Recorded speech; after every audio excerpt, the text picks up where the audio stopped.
Jerry, it's me. We have a problem. Son of a bitch, it's true.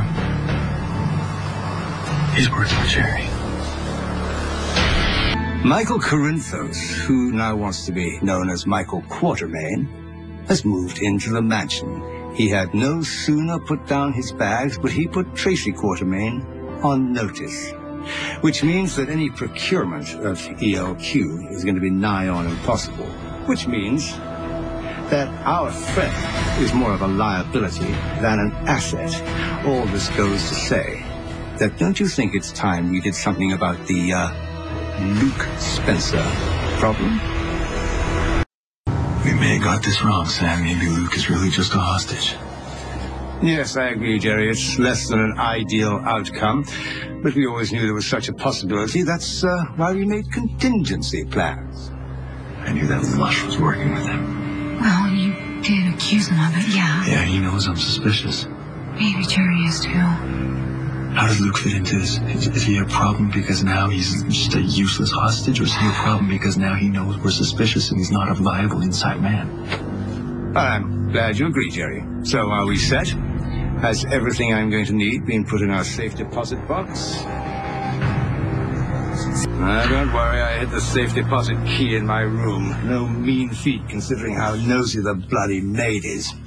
First thing in the morning, I'll go down to Port Charles Savings and get everything that we need to get the ball rolling. Now I'm going to make myself a nightcap. Turn in early.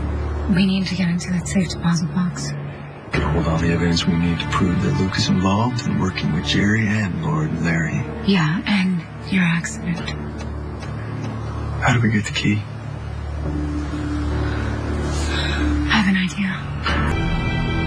That look, that scares me, Sam. What look? That look you get when your wheels start turning, start conjuring up ideas. What are you going to do? I don't know yet. Okay, well, you better think of something because he's about to smash up to his room. Stall him. Stop. Hey, stop. Not long. I mean, long enough for me to go around and go into his room and get really? the keys. Is that it? Hey, you just said you like adventures, right? This is an adventure. How? I just think of something, please. Sam.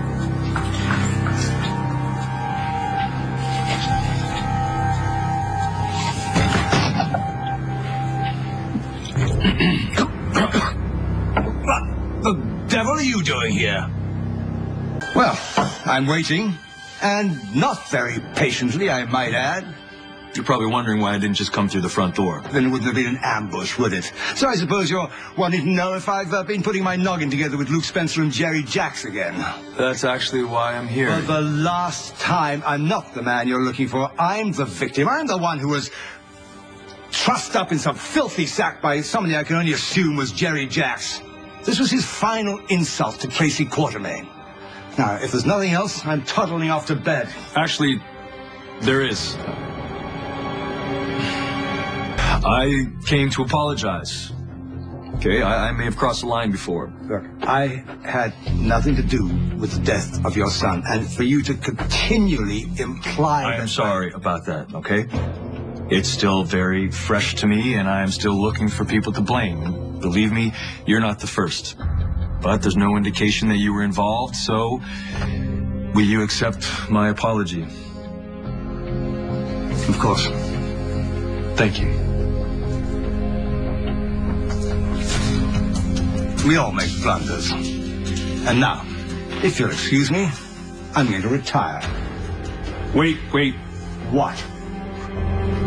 We should drink on it, right? Look each other on the eye, have a little cheers. At least I know all of this is behind us. I've already had my nightcap. Come on, Larry, what's one more? So, what are you, a whiskey man, a vodka man? I'm a gin man. A gin man, And gin? I prefer to drink alone. Yes, come on. What kind of attitude is that?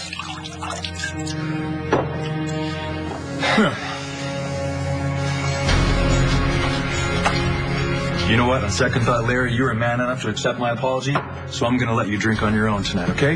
Have a good night. And use the front door. You know what? It's such a gorgeous evening out here. I'm going to go through the garden. But I will see you again.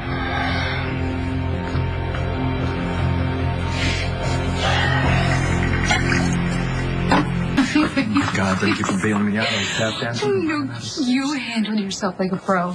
Yeah? don't know. I mean, I wasn't in there. But I imagine you did. I mean, that guy would have never known anyway. He was so drunk. Yeah, I hope so. Now, did you get the key to the safe deposit box? No. Well, No. I was afraid that if I made off with it, then I'd sound an alarm or something. But you did find it? And silly putty. What? Silly putty. I know. Isn't it crazy? I carry it in my pocket for Danny in case he has a temper tantrum, and I think it actually made a really decent impression. Decent enough to get a copy? Yes. I'm going to call my guy in the morning. We're going to have a copy of the safe deposit box. We'll get our answers about Luke once and for all. On the next General Hospital. We wanted to talk to you about Ned's father.